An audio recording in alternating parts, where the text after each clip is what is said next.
Bonjour à toutes et à tous, vous écoutez Nayunbe Magazine. Bienvenue dans notre numéro spécial de géopolitique.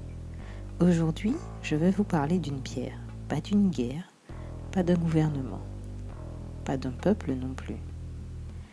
Une pierre, elle s'appelle la charoïte. Elle est violette, d'un violet dense, tournant, presque mouvant, comme si quelqu'un avait photographié de la fumée et l'avait solidifiée. Elle vient de Sibérie, plus précisément d'une seule vallée en Sibérie, dans le massif de Mali-Mourong, donc en Sibérie orientale. C'est le seul endroit sur Terre où la charoïte se forme. Un seul lieu, un seul gisement, une seule géologie possible. Et le papier géologique de 2018 indique que la charoïte est connue du seul gisement mondial dans ce fameux massif et donne un âge de cristallisation autour de 135,86 millions d'années. Alors pourquoi parler d'une pierre ? Parce que ce n'est pas une pierre qu'on peut trouver ailleurs. Il n'y a pas d'alternative de provenance. Si vous voulez de la vraie charoïte, elle vient de Russie. Et je vous en parle parce que depuis la guerre, cela pose un problème. Parce que certaines personnes ont décidé que cette pierre devait porter la faute de quelque chose qu'elle n'a pas décidé. Vous pourriez dire que vous vous en fichez, ce n'est qu'une pierre. Mais elle n'a pas signé de décret, cette pierre, elle n'a pas voté. Elle s'est formée silencieusement dans la roche. Mais ce n'est pas le seul exemple. Et pourtant, cette pierre, comme d'autres objets dont nous allons parler, on lui a demandé de répondre d'une décision politique. Pourquoi l'être humain arrive-t-il donc à haïr ce qui ne peut pas lui répondre ? Et que révèle cette haine sur nous, non pas sur l'objet ? La charoïte a été officiellement décrite en 1978. C'est l'une des pierres les plus rares au monde, non pas parce qu'elle est petite ou difficile à extraire, mais parce qu'elle n'existe qu'en Sibérie.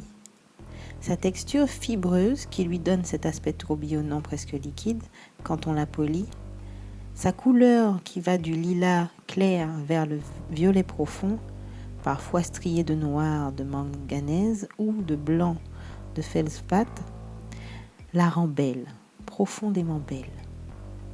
Pas du genre opaque et lourd, du genre traversé par quelque chose de spirituel.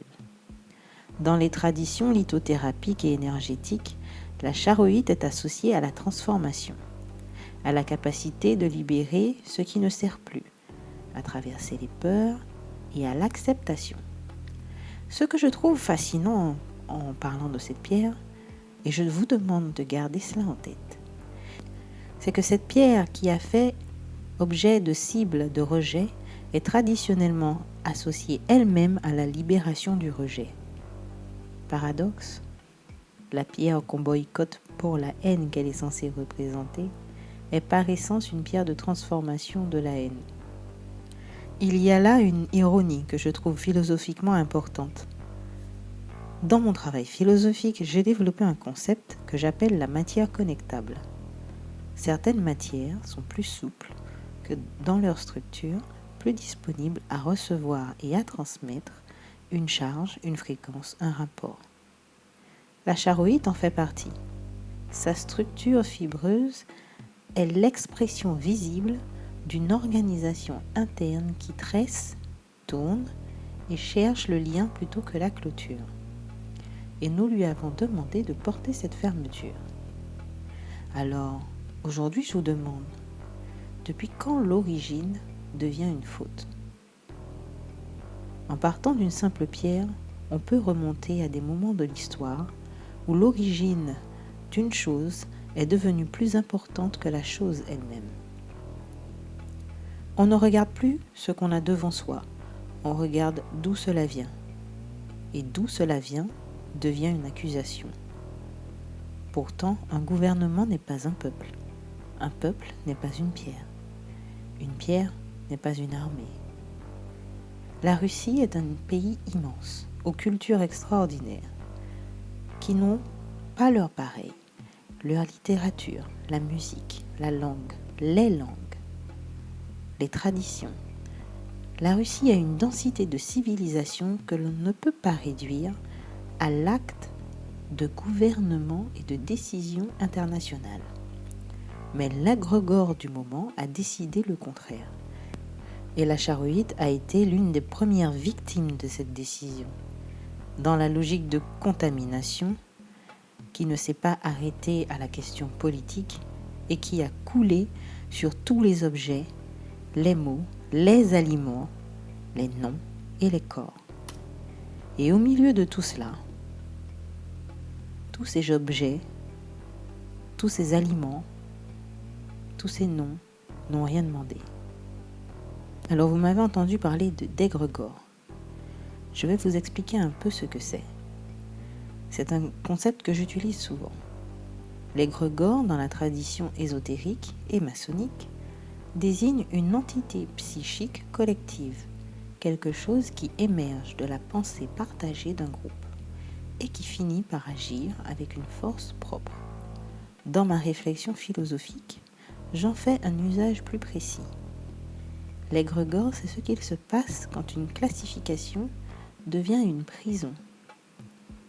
Quand on prend une catégorie et qu'on lui donne une telle densité collective qu'elle finit par peser sur tout ce qui porte ce nom. La charoïte est devenue un égrégore. Plus personne ne la regardait pour ce qu'elle est. On la regardait pour d'où elle provenait, la Russie.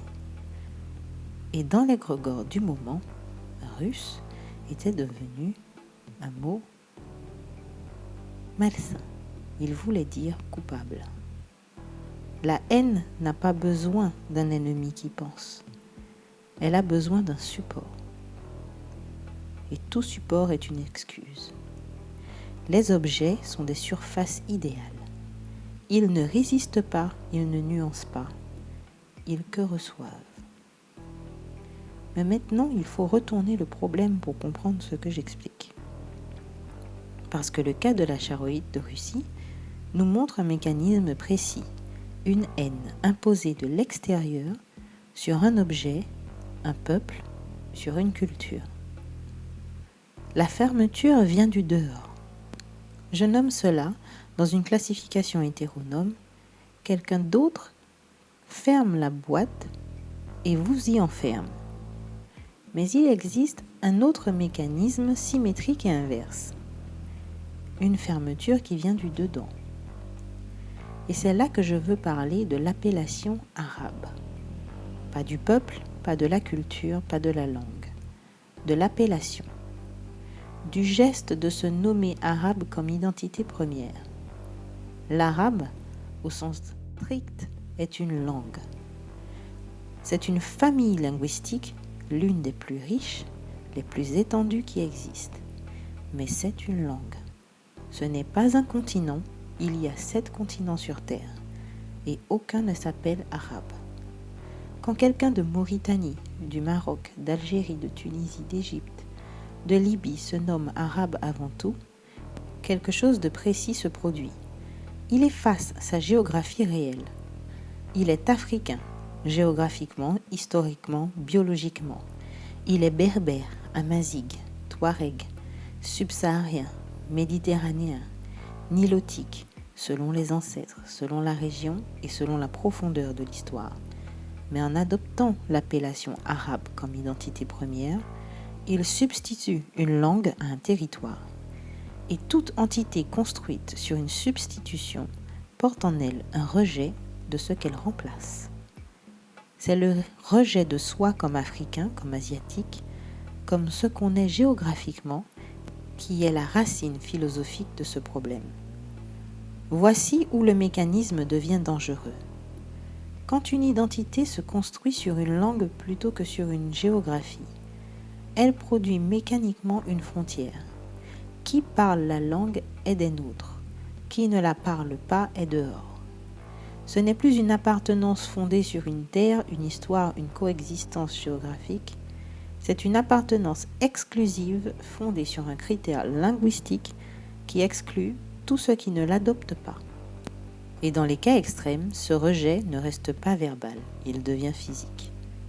Les groupes qui n'adoptent pas l'appellation peuvent faire l'objet de violences. On arrive alors au paradoxe absolu. Un groupe qui s'est lui-même mal classifié en vient à exercer une violence sur ceux qui refusent cette même substitution. D'un côté, on ferme la boîte sur quelqu'un depuis l'extérieur. De l'autre, on se ferme soi-même dans une boîte et on exige que les autres y entrent. Ces deux mécanismes génèrent la haine. Ces deux mécanismes génèrent du rejet. Alors attention, ce qui suit est une hypothèse analytique. Je parle d'un mécanisme politique possible, ou je vais parler d'un mécanisme politique possible, non d'une accusation portée contre une population, une religion. Comme toute hypothèse, elle cherche à nommer ce que l'analyse suggère, pour mieux le penser, et non pour y répondre par la haine.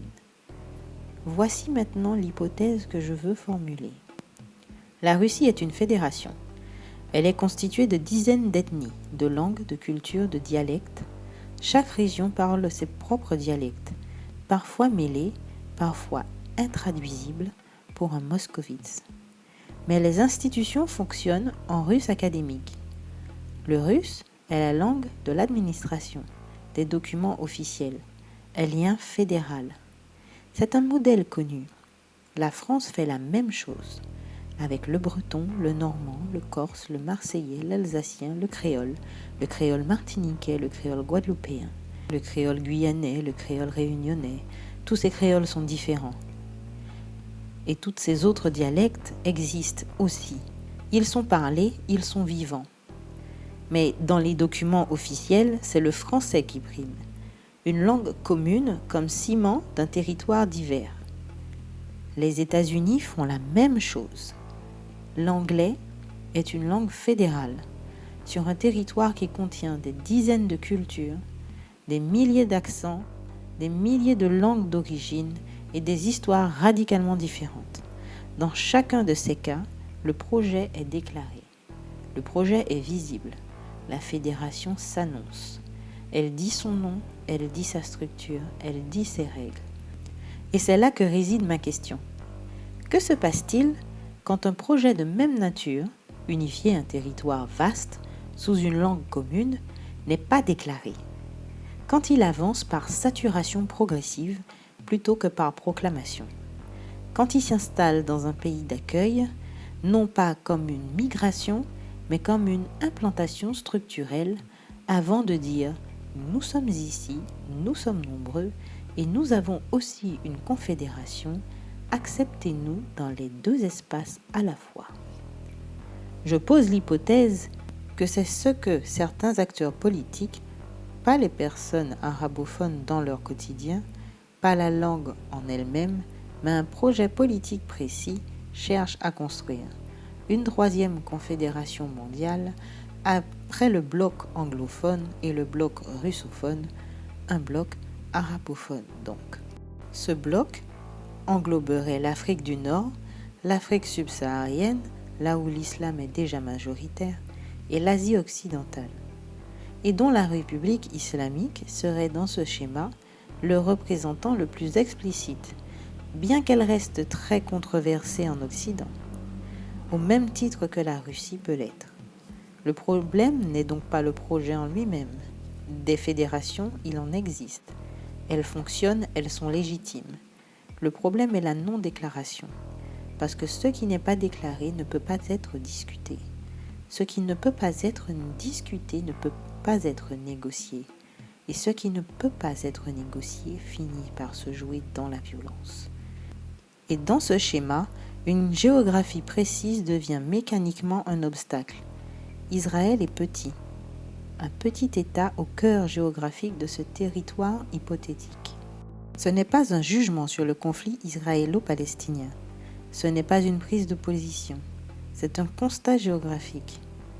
Tout projet de confédération couvrant ce territoire a Israël dans son centre. Et tout projet non déclaré qui a un obstacle en son centre désigne cet obstacle comme ennemi par défaut. Non par choix conscient de chaque arabophone, mais par mécanique de la logique confédérale implicite. C'est pour cela que les relations internationales dans cette région produisent autant de frictions. Non pas parce que les peuples sont naturellement violents, mais parce qu'un projet non déclaré produit des effets déclarés. Il produit des résistances sans nom, des peurs sans objet identifiable, des haines qui semblent surgir de nulle part. En réalité, elles ne surgissent pas de nulle part. Elles surgissent de la non-transparence. Je veux être précise ici, parce que cette hypothèse peut être mal lue. Je ne demande pas que les arabophones cessent d'exister. Je ne demande pas que l'arabe disparaisse en tant que langue. Je ne demande pas que les musulmans soient exclus. Je ne demande pas non plus que l'Afrique reste divisée. Je ne dis pas que toute personne qui se définisse comme arabe participe consciemment à ce projet. La plupart d'entre elles ne font que vivre. Elles parlent leur langue, elles pratiquent leur foi, elles élèvent leurs enfants, elles ne sont pas le projet. Ce que je dis, c'est ceci. Si un projet confédéral existe, et je pose que certains acteurs politiques travaillent dans cette direction, alors qu'il soit déclaré, que ses représentants le nomment clairement, avec ses frontières, ses règles, sa structure, ses relations avec les autres blocs. Parce que la franchise est la seule chose qui peut désamorcer la mécanique de la haine. Ce qui est déclaré peut être discuté. Ce qui est discuté peut être négocié. Ce qui est négocié peut éventuellement coexister. Et parce que dans cette région, dans cette hypothèse, il y a une réalité qu'on ne peut pas effacer. L'Afrique a aussi ses langues, sa diversité, sa propre histoire.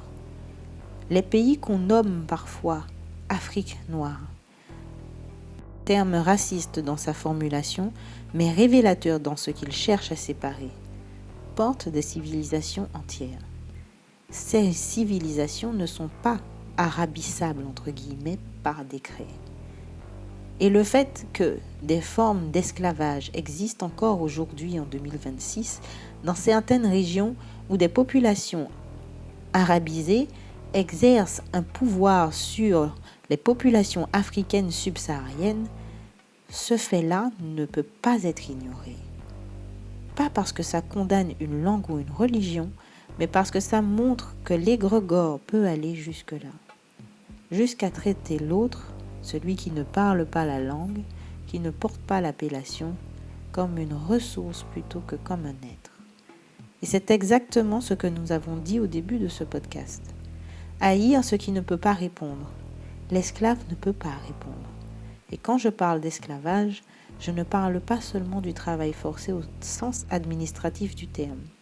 Je ne parle pas seulement de statistiques. Je parle pas seulement de traite humaine ou de rapports institutionnels. Je parle aussi d'images. Je me souviens d'images diffusées dans les médias internationaux entre 2021 et 2026. Je ne peux pas aujourd'hui certifier la chaîne exacte ni l'agence d'origine. Je ne veux donc pas attribuer à tort une image à Reuters, à CNN, à la BBC ou à une autre chaîne française ou américaine. Ce n'est pas l'objet. Mais je sais ce que ces images montraient. Des Africains noirs enchaînés, des hommes armés autour d'eux, des armes modernes, des corps au sol, du sang sur la terre, des femmes, des enfants, des mutilations visibles. Une scène qui ne révélait pas seulement de la guerre, mais d'une domination corporelle totale. Et dans mon souvenir, un drapeau islamique apparaissait dans l'image. Je ne peux pas, sans retrouver l'archive exacte, vous affirmer publiquement le nom précis du groupe, du pays ou de la chaîne qui a diffusé cette image. Mais je peux nommer ce que cette image donnait à voir. Des êtres humains traités comme des captifs, enchaînés, comme au temps des marchés d'esclaves. Ce n'est pas une métaphore.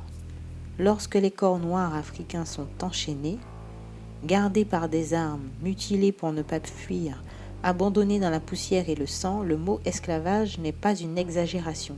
Il décrit le geste. Et c'est précisément là que l'échec institutionnel devient insupportable. Parce qu'une organisation internationale, quelle qu'elle soit, qui prétend parler au nom de l'humanité, de l'unité des nations ou des droits fondamentaux, ne peut pas regarder ce type de scène comme une note de bas de page. Si les États savent se réunir pour parler de sanctions, de frontières, de commerce, de monnaie, de sécurité et d'alliances, alors ils doivent aussi savoir se réunir pour empêcher que des êtres humains soient encore enchaînés par le cou et par les mains. Sinon, il faut cesser d'appeler ça une unité. Ce n'est pas une unité. C'est une salle de réunion avec des drapeaux. Et pendant que les drapeaux parlent, des corps saignent encore dans la poussière. La charoïte ne peut pas vous répondre. C'est le même mécanisme, à des échelles différentes. Mais c'est le même refus de voir l'autre pour ce qu'il est. Dans mon travail sur la conscience humaine, je structure l'être autour d'une triade. L'animal, le corps, l'âme. Quand on est un objet à cause de son origine, où se situe cette haine à votre avis? Au niveau animal. L'animal en nous réagit à la menace perçue. Il marque les frontières, il classe amis, ennemis, sûrs ou dangereux, nous ou eux.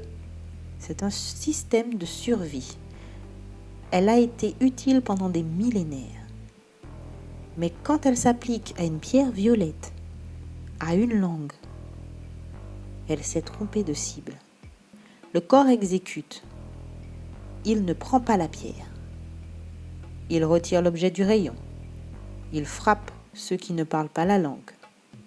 Et l'âme est celle qui pourrait garder et regarder autrement. Qui pourrait dire « attendons, regardons, nommons correctement ». Mais pour que l'âme parle, il faut qu'on lui donne la place. Dans mon travail philosophique, j'ai développé ce que j'appelle le concept de l'allumette. Cette explication est disponible dans mon livre « Fragments d'une conscience ». C'est une réponse à Nietzsche. Nietzsche dit « Deviens ce que tu es ». C'est une belle formule. Mais elle parle du feu de l'être, sans jamais dire ce qui décide de brûler. C'est cela l'allumette. L'acte de conscience souveraine qui décide de s'allumer. Pas la flamme, l'acte qui précède le feu. On peut décider de rester dans l'obscurité de l'instinct animal, de laisser l'égrégore décider à notre place, de boycotter la charoïte, de haïr la langue, de ne pas voir l'être humain derrière l'appellation. Mais on peut aussi craquer l'allumette. Je pense, donc je suis. Et je suis consciente, donc je choisis. Ce déplacement de réaction instinctive au geste délibéré est au cœur de la réponse à la haine. Ce n'est pas pourquoi haïssons-nous, c'est à quel moment décidons-nous de voir. Il faut ici introduire une distinction fondamentale entre les choses. Et on va parler de la langue passerelle et de la langue prétexte. Il y a donc ces deux cas de figure pour la langue passerelle et la langue prétexte. Ce ne sont pas les mêmes. La langue passerelle ne demande rien. Elle est là parce qu'elle est utile, parce qu'elle permet à des gens de se comprendre à travers une frontière, un dialecte, une génération. Elle ne remplace pas ce qu'il y a en dessous. Elle s'ajoute. En Bulgarie, pays membre de l'Union européenne, une partie de la population parle russe. Non par contrainte politique, mais parce que le russe y a fonctionné pendant des décennies comme une langue de communication régionale. Les sites, les documents, les interfaces proposent souvent le bulgare. D'ailleurs, le cyrillique est né en Bulgarie. Le russe est en option sur les sites. Une passerelle. En Ukraine, et c'est un fait qui mérite d'être dit clairement, malgré la guerre, ou peut-être à cause d'elle. La télévision diffuse en russe, pas exclusivement. Il y a des éditions en ukrainien, mais le russe reste la langue principale de nombreuses émissions d'information. Ce n'est pas un paradoxe, c'est la réalité d'une population qui parle les deux, qui navigue entre les deux, qui n'a pas attendu la guerre pour décider quelle langue était son ennemi. Quand je parle de langue passerelle, je pense à ces chaînes comme Freedom. C'est une chaîne ukrainienne qui s'adresse en russe à des publics russophones. Ce cas est intéressant précisément parce qu'il empêche de réduire une langue à un camp politique. Le russe ici n'est pas seulement la langue de la Russie, il devient aussi une langue de circulation, d'adresse, de stratégie médiatique, de compréhension régionale. Une langue peut servir à parler à ceux qui ne parlent pas votre langue officielle sans pour autant leur appartenir politiquement. C'est pour cela que je refuse de réduire une langue à un drapeau. Un média russe peut relayer des informations de son pays. Un média ukrainien peut parler en russe pour atteindre un public russophone selon son propre récit national. Et dans les deux cas, la langue n'est pas le problème en elle-même. Le problème commence quand on demande à la langue de devenir une preuve de culpabilité. Parler russe ne signifie pas porter une faute que la Russie aurait commise. Parler ukrainien ne signifie pas être automatiquement pur. Parler arabe ne signifie pas porter la faute des extrémistes. Parler français ne signifie pas porter toute l'histoire de l'État français. Une langue est d'abord un outil de relation. Elle peut devenir une arme si des humains l'utilisent comme une arme. Mais la faute n'est pas la langue. Elle est dans l'usage qu'on lui impose. Le problème en Ukraine, donc, ce n'est pas la langue, c'est le territoire. Ce sont deux choses différentes. Je refuse ici les termes de propagande, de récit national ou de récit de guerre, parce qu'ils orientent déjà l'écoute avant même que l'analyse commence. Dans une situation de guerre, il existe d'abord des faits, des décisions politiques, des opérations militaires, des territoires disputés, des pertes humaines, des déclarations officielles, des images, des journalistes de terrain, et puis un traitement médiatique. Ce traitement médiatique n'est jamais neutre dans sa diffusion. Non parce que tout serait mensonge, mais parce qu'une rédaction choisit toujours ce qu'elle met en avant et ce qu'elle tait, ce qu'elle répète, ce qu'elle titre, ce qu'elle illustre et ce qu'elle laisse en bas de page. Le problème n'est donc pas l'existence d'une information, le problème est sa sélection, sa hiérarchisation et son cadrage. Une agence de presse peut relayer un fait, un média peut reprendre ce fait, une chaîne peut choisir de l'ouvrir en premier sujet ou de l'enterrer en brève. Un éditorialiste peut ensuite lui donner un sens moral, politique ou émotionnel. C'est à ce niveau que l'orientation commence. Et c'est précisément pour cela que je ne veux pas enfermer la langue russe dans le mot propagande. Une chaîne russe peut relayer des informations, ce qui se passe dans le pays et sur le front, et une chaîne ukrainienne peut parler en russe pour s'adresser à un public russophone. Dans les deux cas, la langue n'est pas la faute, la langue est un outil. Ce que j'analyse ici, ce n'est pas la culpabilité d'une langue, ni la pureté d'un camp. Ce sont les mécanismes par lesquels une information, une langue, une provenance ou un symbole devient des armes de classification. Dans une guerre de territoire, les fautes appartiennent aux décisions politiques et militaires de ceux qui la conduisent, cette guerre. Elles ne doivent pas être déposées sur la langue, sur une pierre ou sur un peuple entier, ni sur une culture entière. C'est la même logique qui m'intéresse dans l'hypothèse d'une future confédération islamique ou arabophone. Je ne parle pas des musulmans comme individus, je ne parle pas des arabophones comme population coupable. Je ne parle pas d'une religion comme essence violente. Je parle d'acteurs politiques, diplomatiques, religieux, associatifs ou idéologiques qui peuvent, dans certains contextes, chercher à structurer une présence progressive dans l'espace européen. Si un tel projet existe, il doit être nommé politiquement. S'il n'existe pas, il doit pouvoir être discuté sans que toute question soit immédiatement traitée comme une haine.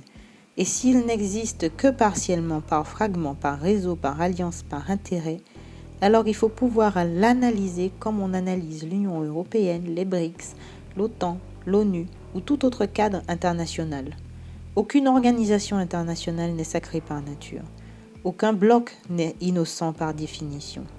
Aucune structure politique ne doit être protégée de l'analyse simplement parce qu'elle parle au nom du bien, de la paix, de la foi, du droit ou d'un peuple ou du peuple. Le vrai sujet reste donc le même. Il ne faut pas confondre. Ne pas confondre une langue avec une faute. Ne pas confondre une population avec un projet politique. Ne pas confondre une religion avec des acteurs du pouvoir. Ne pas confondre un média avec l'usage éditorial que d'autres font de son information. Ne pas confondre un cadre international avec une vérité morale. La confusion est le carburant de la haine. Et lorsque les mots sont mal posés, les peuples finissent toujours par en payer la facture. Je connais ce mécanisme de l'intérieur. En Martinique, à la télévision, les journaux sont donnés en français, puis en créole, pas sur France 4 ou France 24, sur RFO, l'Outre-mer, le propre canal aux Antilles. Parce que la Martinique et la Guadeloupe, bien que ce soient des départements français, ne sont pas traités comme les autres régions dans la grille nationale. D'ailleurs, l'Outre-mer ou RFO ne sont pas diffusés sur les chaînes ou avec les box en France. Ils ont dû construire leur propre espace d'expression. Et dans cet espace, ils naviguent entre deux langues comme on navigue entre deux manières d'être soi. C'est comme en Martinique où des gens passent du créole au français dans la même conversation sans y penser. Comme en Ukraine quand on dit quelque chose en russe et une autre en ukrainien selon avec qui on parle. Comme en Russie où chaque oblast a ses dialectes et ses formes locales, ses mélanges et où le russe académique n'appartient vraiment qu'aux documents officiels. Le russe comme le français comme l'anglais fonctionnent comme des langues fédérales, des langues d'administration, de cohésion, le lien entre des régions diverses, pas des langues d'élimination. Il y a aussi un argument étymologique que je trouve philosophiquement puissant. Le russe lui-même est une synthèse. Sa composition est précise et documentée. Sa base génétique est le slave oriental ancien.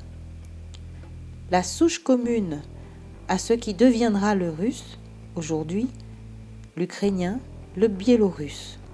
Sur cette base vient se poser un substrat culturel, le slavon d'église, la langue liturgique qui a profondément marqué le vocabulaire savant, philosophique et spirituel. En dessous des substrats régionaux finno-ougriens, les peuples qui occupaient ces territoires avant la slavisation. Et autour des abstrats considérables, les langues turciques, présentes massivement notamment à travers les siècles d'influence mongole et tartare, le mongol est, dans une mesure plus limitée, puis le polonais, l'allemand, le français, l'anglais, selon les époques. Vous voyez, ce n'est pas une langue pure, entre guillemets. Ce n'est pas une langue originelle, comme le latin ou le grec. Et petite anecdote, certains caractères grecs ressemblent au cyrillique. C'est une langue construite, tissée, accumulée sur des siècles de contacts, d'échanges et d'absorption. C'est pour cela que des locuteurs polonais, turcophones ou germanophones trouvent dans le russe des résonances. Ce n'est pas par hasard, c'est parce que le russe les a déjà intégrés en lui. Une langue qui contient déjà l'autre en elle ne peut pas honnêtement être utilisée comme frontière absolue. Et c'est là que la distinction s'impose. La langue passerelle reconnaît qu'elle vient d'ailleurs, qu'elle a absorbé d'autres langues, qu'elle sert à relier ce qui est différent. Elle n'a pas de prétention d'origine pure. La langue prétexte, elle, s'érige en critère d'appartenance. Elle dit, pour être des nôtres, tu dois la parler. Et si tu ne la parles pas, ou si tu refuses de te définir par elle, tu es exclu. Et dans ses versions les plus violentes, tu es une cible. La différence n'est pas dans la langue, elle est dans ce qu'on lui demande de faire. Quand la langue cesse d'être un prétexte, le pays ne devrait pas être soumis à des restrictions. Les gens ne devraient pas subir la haine de leur nom ou du nom de leur langue et de leur pays. La charoïte ne devrait pas être boycottée. Et quand une langue est transformée en prétexte, surtout sous la pression extrémiste qui porte la violence au nom de cette appartenance, c'est la violence des extrémistes qu'il faut nommer, et pas la langue elle-même. Parce que les millions de personnes qui parlent l'arabe sans violence ne méritent pas de porter la faute de ceux qui en ont fait une arme. Et c'est encore la même mécanique. Haïr ce qui ne peut pas répondre. La langue ne peut pas répondre. La pierre ne peut pas répondre. La majorité silencieuse de ceux qui parlent une langue sans en faire une arme ne peut pas toujours répondre assez fort pour couvrir les extrémistes. Le travail de conscience est donc double. D'un côté, ceux qui regardent de l'extérieur, ne pas faire porter à la langue ce que font les extrémistes. D'un côté, ceux qui parlent cette langue, refuser que les extrémistes la parlent en leur nom. C'est difficile des deux côtés, mais c'est le seul chemin qui ne finit pas dans la haine. Nommer une pierre, nommer une langue, nommer un territoire, nommer un projet politique comme un projet politique, nommer une responsabilité comme une responsabilité. Beaucoup de violences commencent par une confusion. On confond un produit avec un pays, on confond une langue avec une ethnie, on confond une appartenance linguistique avec une identité géographique, on confond un projet politique avec un peuple entier. Je refuse de placer l'ONU au-dessus des BRICS ou de l'Union européenne ou de tout autre cadre international, comme si une seule organisation détenait naturellement le droit de dire le bien, le mal, le légitime et l'illégitime pour le monde entier. L'ONU se présente comme une organisation des Nations Unies. Mais si les nations étaient réellement unies, pourquoi autant de blocs concurrents auraient-ils dû émerger? L'Union européenne n'est pas née par hasard. Les BRICS ne sont pas nés par hasard. Les alliances régionales, économiques, militaires ou diplomatiques ne naissent pas par hasard ou par simple caprice institutionnel. Elles naissent parce que des pays cherchent des partenaires, des voies de commerce, des protections, des espaces de décision, parfois parce qu'ils ne se sentent pas entendus dans l'ordre international dominant. La question n'est donc pas de dire que l'ONU n'existe pas, que son rôle est nul. La question est de refuser son sacre automatique. Une organisation peut réunir presque tous les États du monde et échouer malgré tout à produire une unité réelle. Être assis dans la même salle ne signifie pas être entendu. Avoir un drapeau devant soi ne signifie pas avoir un poids équivalent. Signer des textes communs ne signifie pas que les décisions sont partagées de façon égale. C'est ici que ma critique commence. Je ne dis pas que les BRICS ou l'Union européenne seraient moralement pures. Je ne dis pas non plus que l'ONU serait inutile.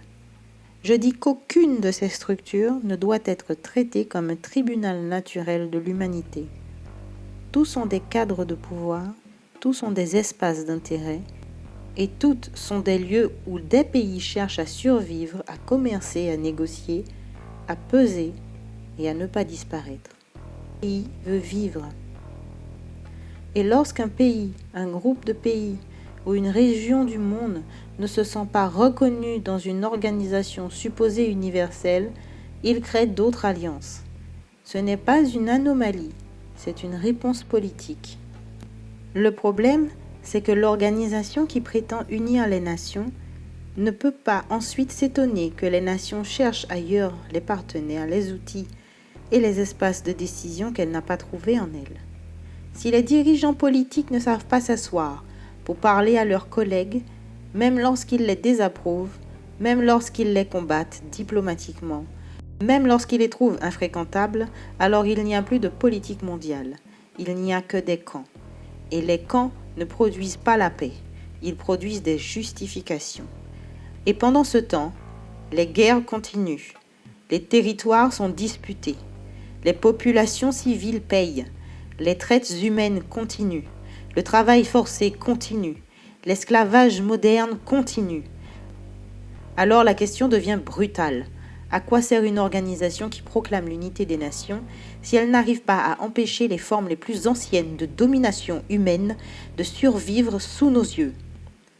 Peut-être que d'autres cadres, comme les BRICS, pourraient avoir une efficacité différente sur certains terrains, non pas parce qu'ils seraient plus sains, mais parce qu'ils parlent autrement à des pays que l'ordre dominant traite souvent comme des périphériques, suspects ou secondaires. Ce n'est qu'une hypothèse, mais elle mérite d'être posée, car si l'on veut réellement combattre l'esclavage, les guerres de territoire, les humiliations diplomatiques et les systèmes de domination, il faut accepter de parler avec les pays tels qu'ils existent, non avec les pays tels qu'on voudrait qu'ils soient. La politique commence là, dans sa capacité à s'asseoir avec celui qu'on n'aime pas, précisément parce que le monde ne veut pas être gouverné seulement avec ceux qui nous ressemblent. La précision des mots est une forme de justice. Quand on nomme mal, on juge mal. Quand on juge mal, on finit par haïr trop large et on détruit. Je viens de la Martinique. J'ai des origines kalinagos. Et dans la vision du monde des peuples kalinagos, les objets ne sont pas neutres. Une pierre qui s'est formée dans un lieu particulier pendant des millions d'années, à partir d'une pression et d'une chimie spécifiques, cette pierre porte en elle l'histoire de ce lieu. Elle est une mémoire minérale. Quand on demande à une charoïde de porter la faute d'un gouvernement, on commet une erreur de catégorie. La charoïde de Russie porte la Sibérie. Elle porte 135,86 millions d'années de pression géologique. Elle ne porte pas la guerre. Ce n'est pas son échelle. Alors pourquoi est-on ce qui ne peut pas répondre? Parce que c'est plus facile que de regarder ce qui répond. Parce que l'objet muet ne nous contredit jamais. Mais les deux mécanismes que nous avons traversés aujourd'hui, la fermeture imposée de l'extérieur, la fermeture construite de l'intérieur, produisent le même résultat. La réalité disparaît, l'objet disparaît, la personne disparaît, il ne reste que l'égrégore. Et l'égrégore peut durer très longtemps, bien plus longtemps que les raisons qui l'ont créé. C'est pour cela que le travail de nommer correctement est urgent. Chaque classification mal posée est une violence différée. Et chaque allumette craquée, chaque geste de conscience qui décide de voir ce qui est là, est une résistance réelle. Je pense, donc je suis, comme le dirait Descartes. Et je rajoute, je suis consciente, donc je choisis. Je choisis de ne pas faire porter à une pierre, une langue ou à un peuple ce qu'ils n'ont pas produit. La haine n'a pas toujours besoin d'un ennemi vivant. Parfois, un objet suffit. Parfois, un mot suffit. Mais si l'objet ne peut pas répondre et si le mot est mal posé, alors il nous reste une obligation, répondre à leur place par la pensée. Merci de m'avoir écouté avec Nayun Bay Magazine. C'était un numéro spécial géopolitique. Je suis Aude Volnian et je vous dis à bientôt.